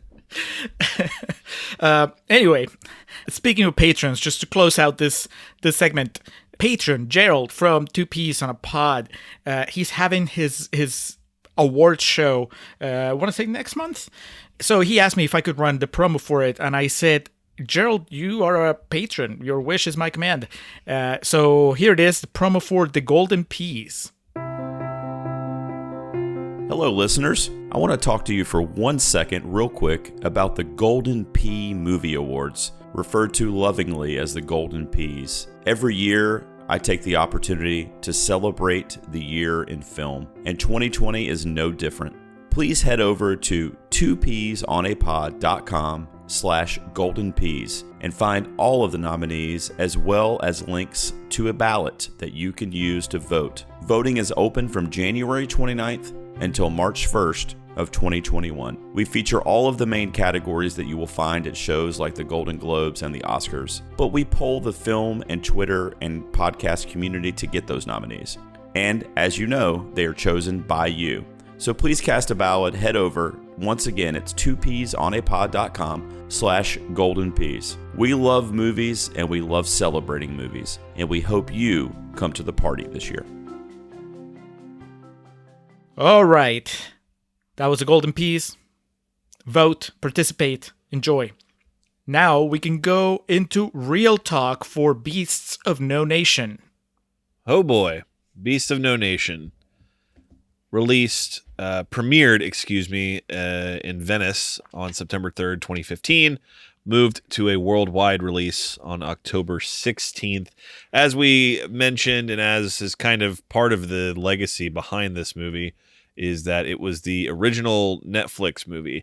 I remember still working at the theater in 2012, 2014. When did X-Men First Class come out? It would have been one of those years. 14? Might have been. I just remember there was initial discussion that movie was going to be direct to streaming in some aspect, and that because I remember we had a banner for it and we had to take it down when they were in negotiations for that, because none of the movie theater chains would advertise it, because the typical clause is 90 days. within like theatrical release, you can't have a home video streaming, what have you, within a 90-day window. You tell that to Warner Brothers now, my friend. I know. It's a different world that we live in now. So Netflix bought the distribution rights for it for $12 million. It was released theatrically and online on the same day that previously mentioned, October 16th. As I mentioned, that violates the 90-day release window. So AMC, Carmike Cinema, Cinemark, and Regal all boycotted the movie, and that's basically the Mount Rushmore of modern movie theater chains. And so it obviously had a very, very limited theatrical release, which the box office return was like less than $100,000 for a film with a budget of $6 million. But like I said, Netflix had already covered all the expenses. They're like, hey, here's a cool 12. Take that and Idris Elba, buy yourself something nice with it. Buy yourself a nice beret. Alex, this is, I mean, I don't want to derail the conversation too much, and this might end up actually going just straight into the cutting room floor segment for patrons. But I just, now that you've said that, it makes me laugh a little bit. And it also, it's just, just the idea of, AMC, Cinemark, Regal, whatever, just closing ranks and going, fuck you. We are taking a stance that you will not do this to the streaming services. Yeah. And then, years later, 5 years later, being bent over a barrel. Yep. And they're going like, we don't understand. Why are you so mean to us? We were always there for you. Yeah. Bitches. Yep. I thought you were going to have a sidebar about Idris Elba's beret. You're going to be like, did you know he actually stole that from Che Guevara's grave? But then he put it back once shooting was done. Exactly. I mean, that covers it pretty much on my end. Like I mentioned, it was critically and I guess commercially successful for the limited release it had. It did about as good as it could have hoped to. And then, like I said, Netflix buying it for that big chunk of change, that helps too. And then critically, Idris Elba specifically, and also Abraham Atta, again, sorry, brother, if I'm mispronouncing your name. They were specifically heralded, so much so, like I said, I think the most notable, or not notable, the most well-known award that he was nominated for was the Golden Globe for Best Performance by an Actor in a Supporting Role in any motion picture. It is based off a book by the same name by a gentleman by the name of Uzodinma Iwila. And again, I'm apologizing, mispronouncing your name, sir. It follows a similar tale, kind of a bit ambiguous as to what the location in Africa is. Like I said, the reason I was saying Ghana, I don't know if I said that in the first portion, but when I was talking to you a little bit earlier about this, I kept saying Ghana because that's where it was shot. I don't know if that's specifically called out where it's supposed to be. I think it kind of adds to the ambiguity of it all. There was some controversy surrounding it, as there was an article that suggested that Fukunaga had appropriated content without crediting the work of Irish artist Richard Mossy, whose work had gained notoriety in the art world for its use of infrared film and stirring deceptions of child soldiers in the Democratic Republic of Congo. To support the accusation of plagiarism, this piece included direct comparisons of individual frames of the film and original still photography by Mossy. I thought that was interesting enough, but it doesn't really, that's just specific to a little bit of the shooting style. It doesn't say that like he took liberties with the story or anything like that. It was a novel. It was based on a novel, and I thought that the plagiarism or whatever was because he had just made the movie about the book without credit in the book. A book by the exact same name. Yeah. The novel, similar tale. It's not based off of any real person or anything like that, but that's not to say that this shit doesn't happen and hasn't happened, and especially for periods of time there were countless examples of it, very sadly enough. I think it's just more of a composite tale of it all. So, Julio, being that it's 92% before you and I get into our personal feelings about it, that does mean there's an 8% of people. I will be very curious to see if these reviews you found are anything more than just it's too depressing to watch. No, there's a little bit of everything here. Actually, just starting with the novel, Matt Prigge from Metro says, despite being based on a novel by Uzodimma Iweala, it plays like it was written by someone who half remembers something he read in The New Yorker that one time. And I think that the general criticism is that it can feel very superficial amongst all its violence, which I think it's worth discussing. Mark Dushik from Mark Reviews Movies says, there is only so much of this we can take in before the movie starts to feel like a repetitive exercise in despair. And I can see that. This one, Ignaty Vishnevetsky from the AV Club says, one could claim that the film is meant to present a perspective desensitized to violence. But then, what is the movie sensitive to, aside from tastefully composing widescreen in thirds? Okay. I like that question. I don't know that I agree with it. I need to let it simmer, but asking what the movie's sensitive to just really tickled me.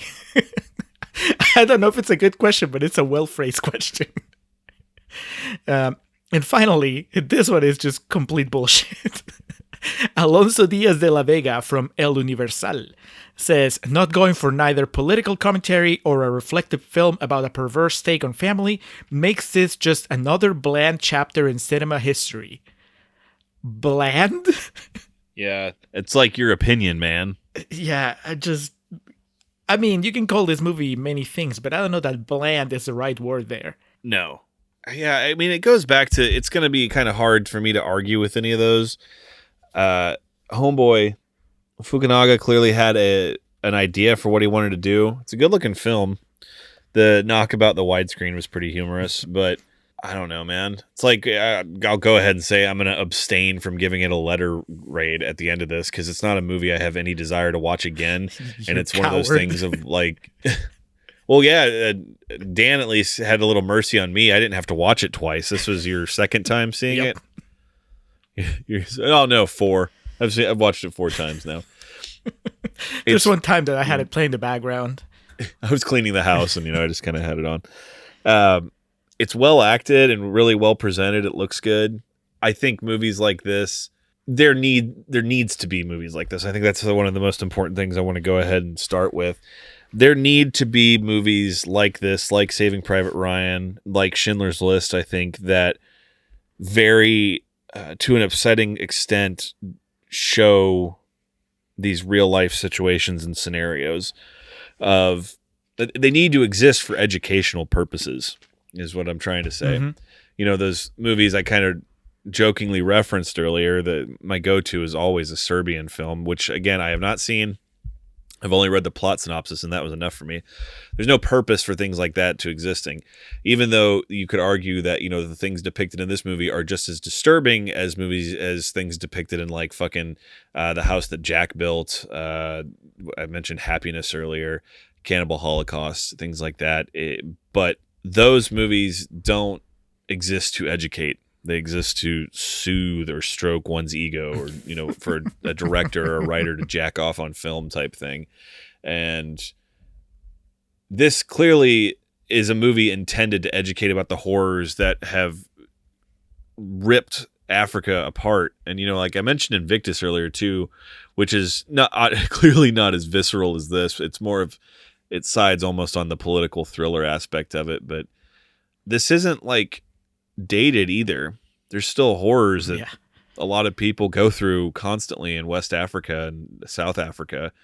So seeing movies like this, while like I said, I have no desire to watch it again, I think it's the type of movie that if someone watched it and was like, is that really a thing? And then kind of learned from it, that's why I think movies like this need to exist. And I think to be taken with the degree of seriousness that it was, because the subject matter is rough. With like Nam movies back in the day, I think people took a lot of liberties with making them sometimes more about action. And obviously there's a lot of World War II movies that take liberties with the actual meat and root of the matter. So for this, I guess that's the one thing I would be most complimentary about.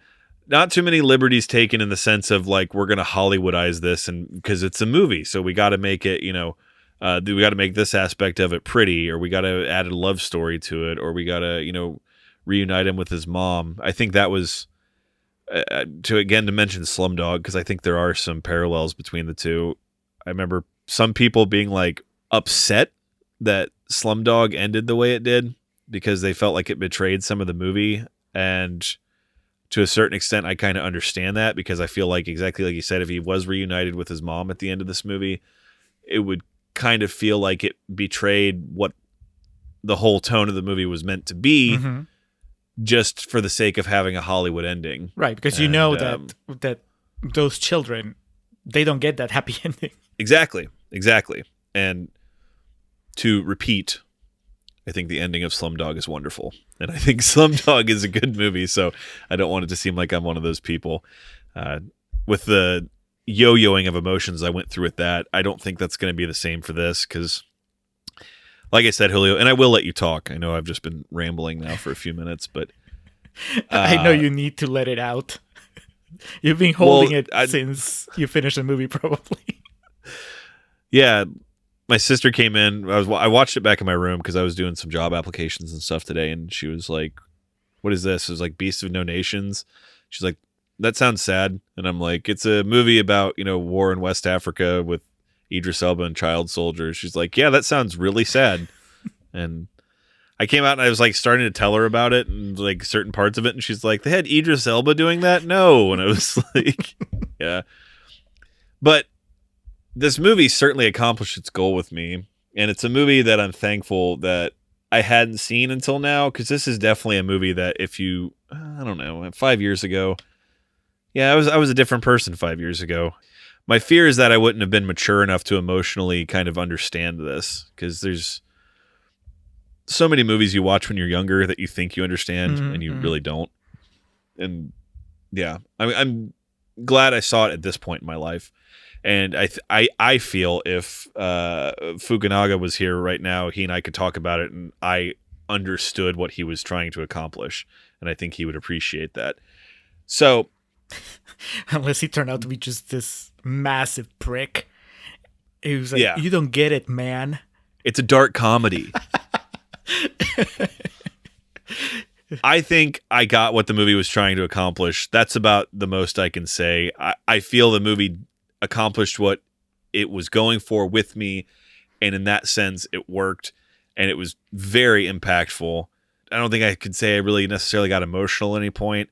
When fucking Strika died, that made me really sad, because the way that whole scene played out, because Agu had learned at that point that he can't cry and he can't show emotion, so he was trying really hard not to cry at his only friend dying. God, it's just heart-wrenching. But man, it was pretty rough. It was one of the more brutal movies I've seen in a while, because like we've talked about, I typically try to kind of stray away from these now in an advanced age of because emotions are so much different the older you get. Like shit like this certain movies have like taken me out for like days at a time just mentally. Yeah. So it's one of those things of, I don't think I would have gone on my way to see this, but I don't regret watching it. Yeah, I think it's okay for a movie to be one of those that you're like, this was good, I don't need to watch it ever again. I would have thought that was not a good thing a few years ago, but now I think that's fine. It's some things that can just drain you so much, and I think it's okay to feel like you got everything you were going to get on that one go. At the same time, I gotta say I appreciated this movie more this second time around, and if Dan hadn't made us watch it, I probably never would have revisited it, because that first time around was rough enough. And I was like, kind of like you just said, I felt like I'd gotten what the movie was saying. I appreciated everything it did well, which is a lot. I had some qualms with it. And I mentioned it before we started recording, I kind of looked over my Letterboxd review from a few years ago when I first watched it. And I'm like, this still applies. I feel the same way about all the positives and the negatives, but I feel like I appreciate the positives more, and the negatives don't bother me as much. The positives would be just that I think it's very successful at being that kind of movie. that kind of immersive experience into a nightmare. It's like you said, like Saving Private Ryan.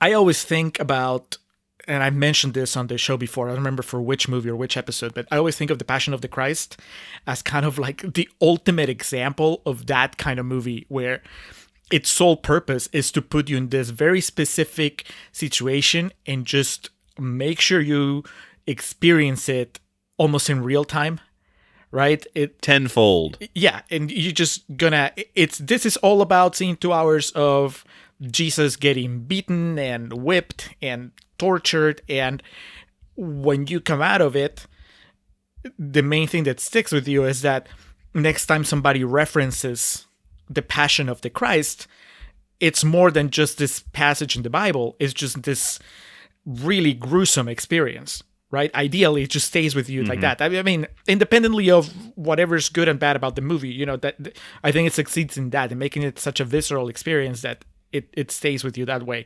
And I think that, you can apply it to Saving Private Ryan and D-Day, and that opening sequence. It's like, well, you're never going to forget. And it's depicted in a way that you're not used to in a standard movie and so on. And so it is with Beasts of Southern Wild. And so it is with Beasts of No Nation, where you're immersed in a goose nightmare in a very effective way. I mean, I think that the movie's main goal is to put you in his shoes, basically, right? It's and this is where, now that we're not in Contrarians Corner, I think that it's a plus, as frustrating as it can be at times. It's a plus that you don't really ever get a very clear exposition of what's going on in the world, because he's a kid, he wouldn't know, and you're seeing it all from his point of view. So it makes sense that he hears adults talk, but he never really hears adults explain it, break it down to where he and the audience would understand it. So yeah, it makes perfect sense that in this movie, it just looks like it's a bunch of different adult factions shooting at each other, and you never can make heads or tails of what really is happening, which is fine. I think that's a positive. The thing, though, is that, and this is obviously a very personal take, a very personal requirement, I guess, as far as it goes for me, is that if you're gonna put me through this much misery for 2 hours and 17 minutes, as effective as it is, I kind of feel like I need something else at the end. I need to walk out of it with a little more than just, wow, that sucked and I really felt it. There's just like one final turn of the movie experience that should be there. Uh-huh. And I don't get that with this movie. And I've been trying to figure out, like, what is it that's missing? And it's not to diminish what it accomplishes, which, like I said, is just to give you that descent into madness, a goose descent into madness. That's very well done. But I don't know. I don't want a happy ending. I'm not saying that I need a happy ending, but I wish that there was something. I guess my problem is with the ending. I kind of made light of it in Contrarians Corner, but to me, the last 10 minutes of the movie are the weakest. And it's not because of the kid. Interesting. I think that Abraham, what's his last name? It's Attah. Atta. Okay. I'm not entirely sure. Yeah, I think Abraham Atta, he is fantastic. And he kills that final scene where it's just on him and he's just delivering these lines. And you can tell that he's not entirely dehumanized, but there's definitely, he's not a normal kid, and he's probably never going to be in what he's telling just has such truth, but it still felt like, I guess if you had ended there, I would be fine. But the fact that then you have to give me that shot of the somewhat kind of happy ending with the water and everything, it just feels like it, we went through so much shit that I feel like you either make it a 3-hour long movie and the last hour of the movie is about this kid kind of getting to the point where you earn that final shot with the water. I don't like it, man. Or rather, it's not that I don't like it. It's just that it doesn't resonate with me the way that I think that it should resonate with me. That final shot doesn't really carry any meaning. What carries a meaning to me is that, the interview that he has at the end, that seems like it's either a setup for something much bleaker, which is like he's looking at the woman and he's like, you can't understand me. cut to black, directed by Cary Fukunaga. I'm like, man, that was fucking bleak. Or, you're setting up like a bigger journey for him that, then I kind of feel like we need to see. If you're going to get me, I mean, what do you get out of that final shot, Alex, or that final little bit with the beach and the water? Well, that's the whole thing. It can go either. That's my interpretation of it. It can go either way. It's the whole idea of like what he said was he just wants to be happy today. And to me, the ending, and that's like a tried and true ending that I think that works for me too. We've talked about numerous movies that have an ending like this of, well, we don't know, like Llewyn Davis, for example. We don't know what tomorrow is going to bring or the next day, but for this moment right here, I'm here and I'm going to do what I can to be happy. And that's him just like, to me, the ending doesn't signify that everything's going to be okay. It just signifies that right now, well, he's back in the water and we'll see where it goes. But it's significantly more hopeful than the rest of the movie. You know what I mean? Like, it's just the disconnect. I'd argue even still, it's not like it ended with like a McDonald's commercial. It's still a pretty right, but that rough speaks just to it. how fucking bleak the rest of the movie is. You know what I mean? Like, even though taken alone, that ending is not a happy ending, compared to everything that has happened before, it kind of is a happy ending. He gets to look at the ocean. Holy shit. I mean, the things that happen in this movie are just nightmarish, Oh yeah. And so I don't know. I think that maybe that's kind of my problem, that I feel like if you're gonna put me through 2 hours of that, then I need to feel that when it comes to the end, I need to get something more other than that was a really accurate, immersive depiction of misery. I want to come out with just like a little bit more, because I don't really come out with any sort of bigger understanding of anybody in this movie. I think that Idris Elba is great, but fuck if I know what makes him tick. I mean, he's just a monster. Yeah, but you're exactly explaining Passion of the Christ, like how you explain that movie, in that this movie just kind of drops you in, and here's this situation you follow, and I don't think you're supposed to understand it. Well, I wasn't saying that Passion of the Christ was a great movie. I was just saying that it's that kind of immersive experience as well. I see. Yeah. Yeah, I don't think you're supposed to understand much of anything in this movie. You're just supposed to understand this is what's going on, these are the players, and this is the game. So to speak. Well, going back to, I guess, our last episode with Jade, right? I remember making the comment of... I cannot wait to see where this is going. I want to see David Caruso playing the Commandant. Hands in his pockets. Hands in his pockets with his beret slightly askew. No, I remember saying that it would be kind of silly of me to expect any sort of statement about the world from a 90s thriller, for a 90s sexual thriller written by Joe Estertaz. I don't think that that's asking too much from this movie. It's like, I don't mind it. I guess I kind of do based on our episode. I don't mind it that Jade has absolutely nothing to say. But on the other hand, I do wish that Beasts of No Nation had more to say. Yeah. I mean, I can understand your frustration, or not frustration, but I can understand your thought in that way. I don't agree with it. I think it says what it wants to. Well, I think I agree with that. I think it says what it wants to as well.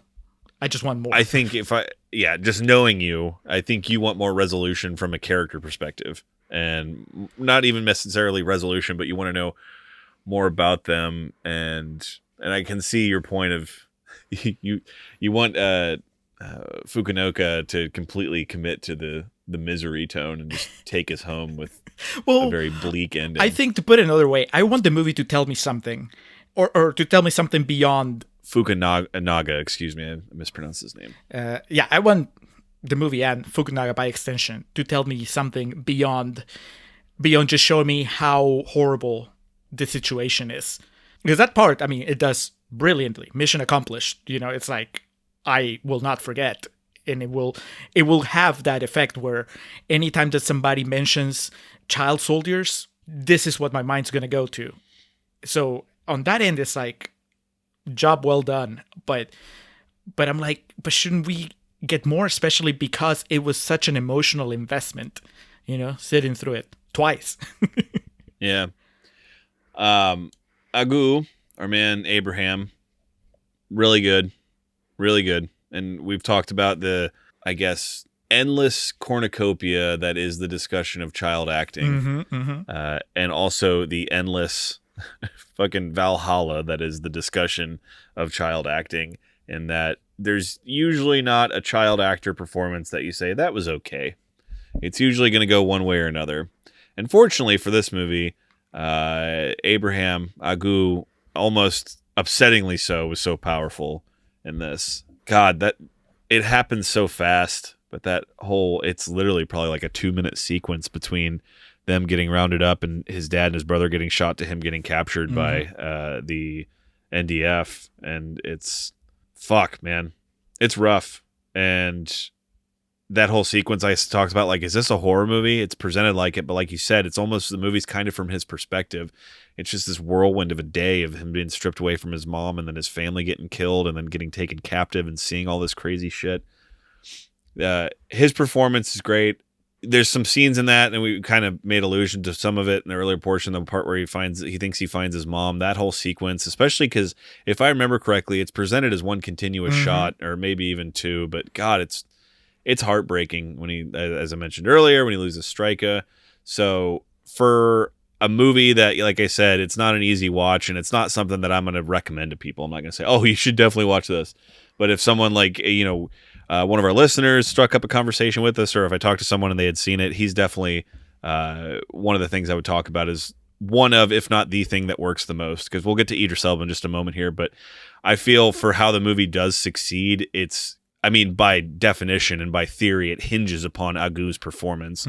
But in practice, this movie would not have succeeded nearly to the extent it did if Abraham didn't knock it out of the park like he did. Yeah, it raises just the moral concerns of, like, basically, I really hope that this kid is older than he looks, because yes, I don't see how you could. The context of that shit is so much to ask. It looks like he was 13 or 14 when they made this movie. Okay, that's a little better. It just, he looks, he's tiny, he looks really innocent, and just the idea of thinking you can't fake it out. You know how, like, I'm sure you've heard when Kubrick was doing The Shining, the kid in The Shining, he had no idea what they were doing. All his shots are kind of out of context, so he could just say his lines and not really realize how fucked up everything was.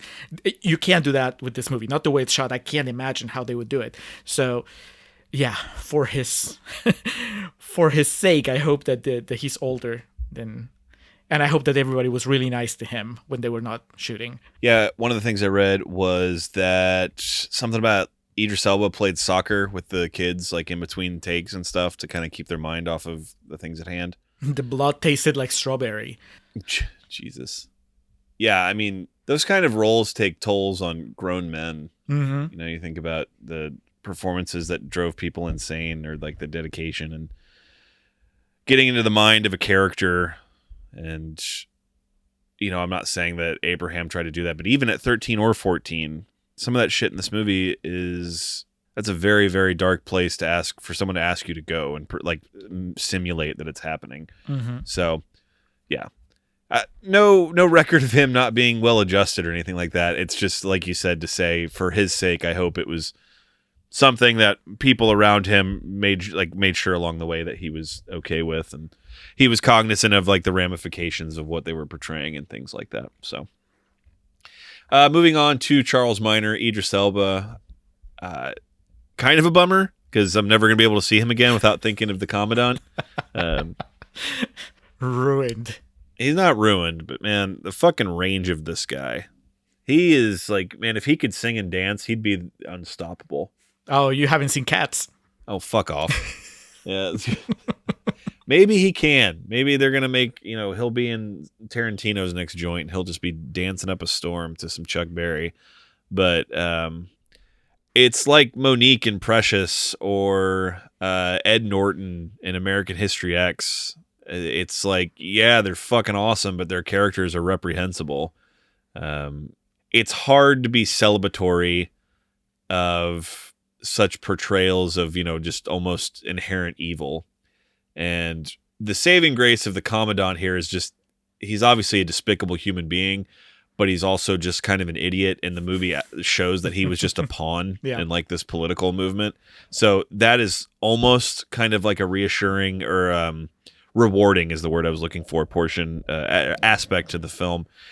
But god damn, dude, like we talked about this guy, the things he's done, and it's one of those things of literally like, if my dad would never watch this movie, but if he did, I've told you before, like my dad watched Warrior and refused to believe that Tom Hardy was an Englishman.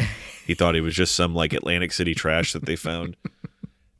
I know people like my dad would watch this and they would think that this guy and the guy who played Charles Minor in The Office were two different people because just the way they look and the way they talk. And I mean, De Niro is like that too. The Raging Bull and the roles that he's taken on. It's a mark of a very high level of talent.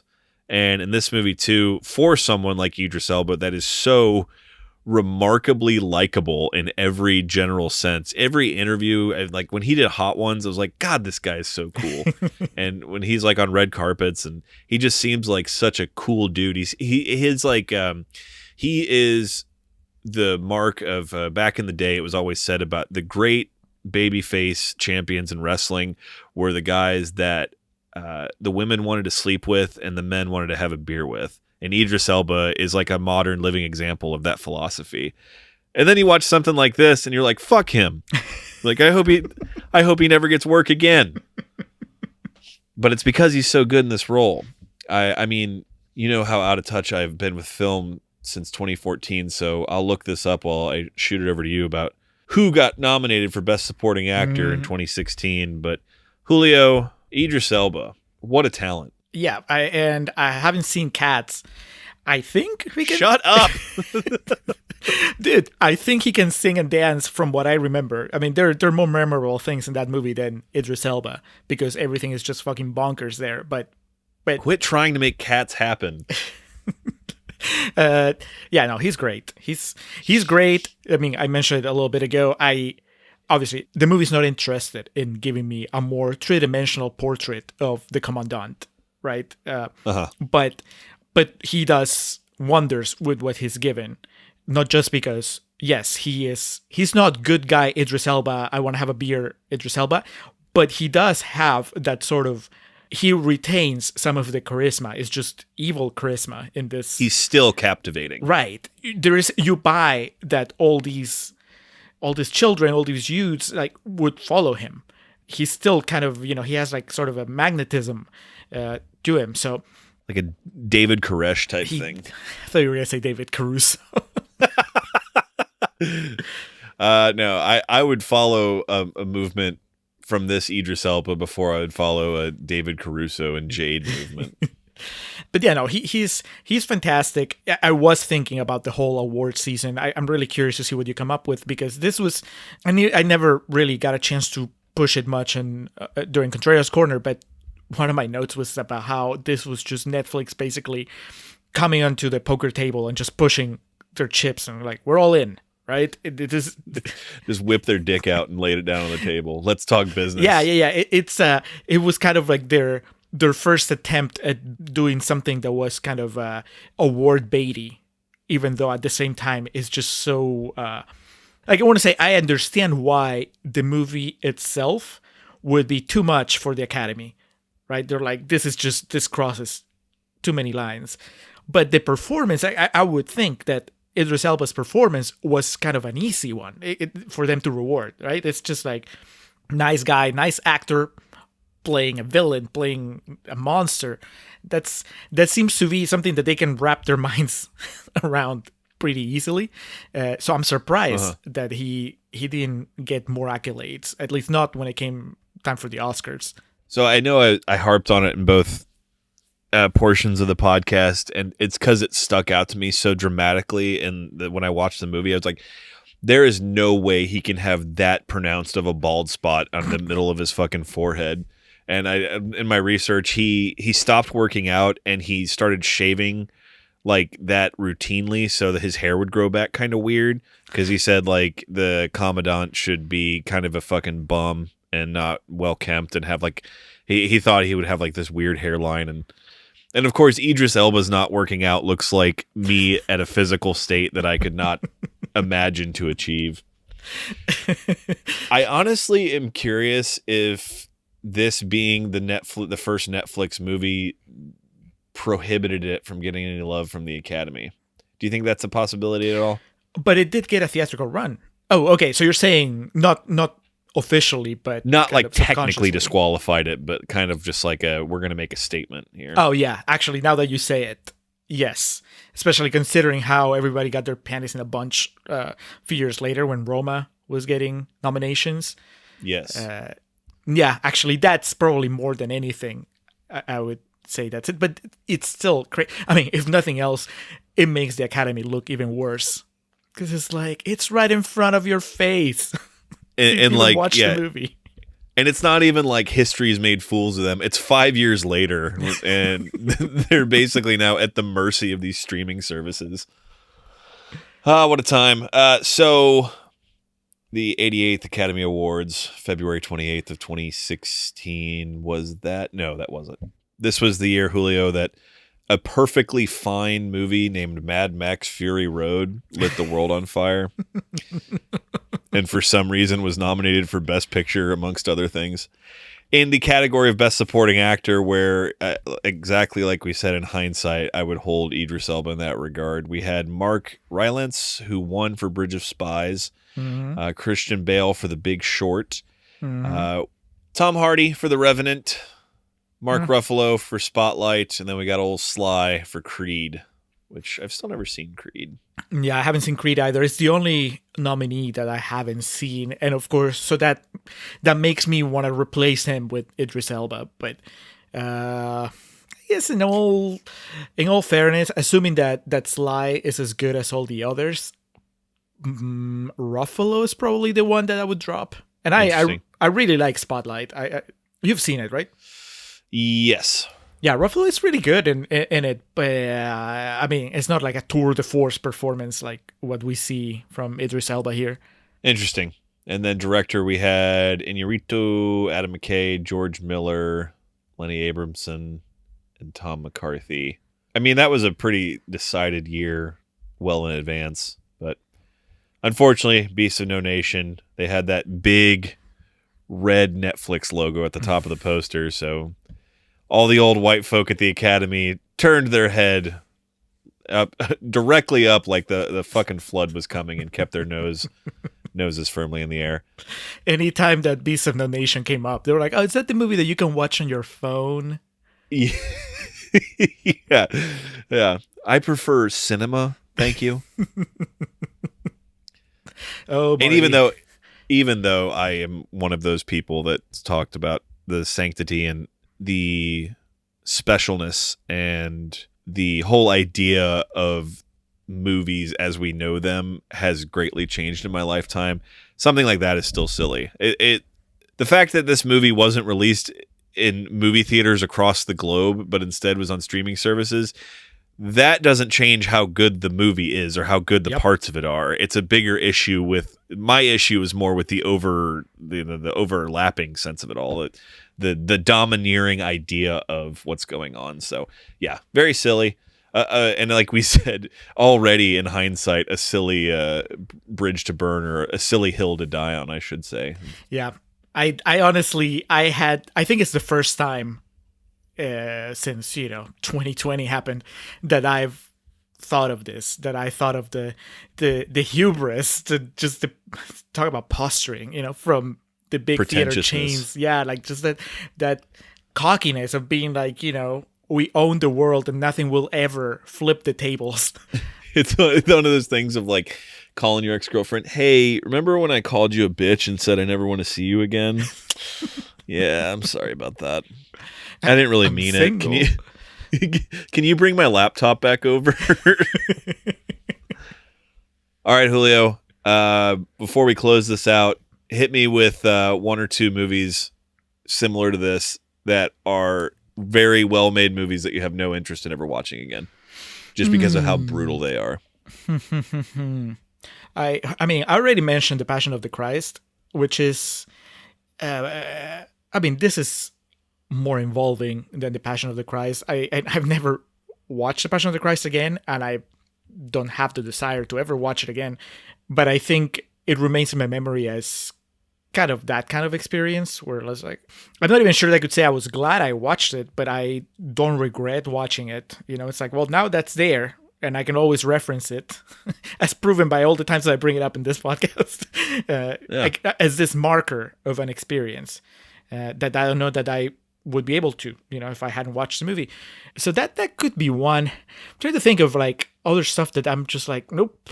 That was about 12 Years a Slave. That one came to mind for me. I would watch it again. I'm not jumping at the opportunity. It's not like something that excites me, but if somebody said like, hey, we're going to go watch it, I would join. How about Irreversible? Never seen it, and I don't think I ever want to. So that's a good call. Fitting this category that I'm talking about, there was a movie that our friend Brandon Curtis had turned me on to called Tyrannosaur, a very powerful movie that I never want to watch again in my life. I think American History X falls in that category too. Can only watch Edward Furlong die once. Man, that's why Dark Fate really fucked you up early on. No shit. Leaving Las Vegas. Leaving Las Vegas is that definitely. It's like you immediately like feel like you're contradicting yourself because you're like, God, it's so good, but then you remember like everything about it. And you're like, God, I never want to see that movie again in my life. Well, it just I think that there comes a point where the movie will cross a line and you're like, that's it. I don't need to ever experience this again. I understand why it's there. In this case, Leaving Las Vegas, I remember the moment that I'm like, God, I understand why the movie went there, but I'm good never watching this again. I would agree with that. And I think I've finally, for years and years, and probably well into this podcast, I always referred to Requiem for a Dream as a movie that I could never watch more than once a year. I think I'm at the point where I'm content with never seeing that movie again. It's really good, but you know, you want to talk about a beating of a film. Yeah, I think I'm still at the point where I'm happy to watch it with somebody who hasn't seen it, you know, just to show them, because it's really good. Yeah, but yeah, it's not Under the Silver Lake. I'm not just going to sprinkle it on here and there. But that's, you know, I can say that our time here with Beasts of No Nation, I can add that into that category.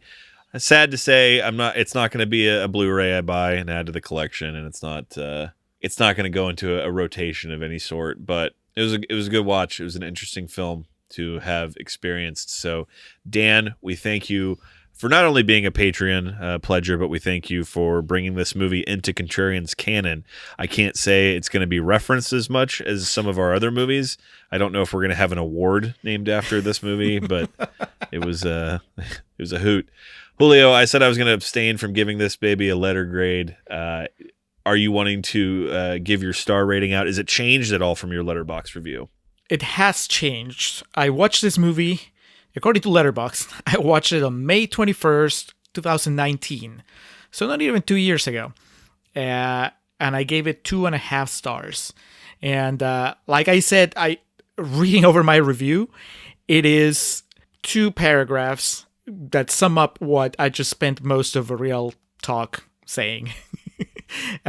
So nothing has changed except for, I guess, my appreciation for the things that work has increased and my tolerance for the things that don't work has increased. So it's going from 2.5 stars in May 21st, 2019 to 3.5 stars on, as we record, January 27th, 2021. That's it. Full star rating. Nice. Full star, which almost makes the argument that you should rewatch movies that you don't think you would ever watch again. But this could be the exception to the We've rule. just defeated our own argument. Yeah. 3.5, which hopefully makes Dan happy, because I know he wasn't pleased with my first impression on Beasts of No Nation. And now it's a little more positive. So, closing with that, Contrarians listeners, hit us up on Twitter. Tell us, what is a great movie that you watched, a great film, in your opinion, that you have absolutely no interest or intention of ever watching again. Be interested to read those. Or send us an email. We are thecontrarians@gmail.com. if you have any that you want us to discuss. So, Julio, Beast of No Nation is in Contrarians canon. What comes next? Coming up next, February. We needed a fresh movie to counterbalance our next rotten movie, which is going to be Indecent Proposal. So, Oh, God. yes, how do you program against that? And you gave us the answer, Alex. You volunteer RoboCop. I'm all for it for two reasons. One, I haven't seen it in a long time, so I'm eager to rewatch it. And two, it's directed by Paul Verhoeven, who is also the director of Showgirls, which we will be doing in March. So it's all Perfect. Interconnected. Yeah, RoboCop's great. That'll be a fun movie to talk about. Sadly, I don't have the Criterion release of it, but we'll figure it out one way or the other. I was about to ask you, hey, how did you watch Beast of No Nation? And it's like, it's Netflix. That's the only way you watch it. Perfect. So that is what is on deck. Moving into plugs, we have our perennial plugs here of the Festive Years, who provide our opening and closing tracks. They open us up with Last Stand, take us home with Summer of 99. Be sure to head over to thefestiveyears.com for any and all Festive Years needs.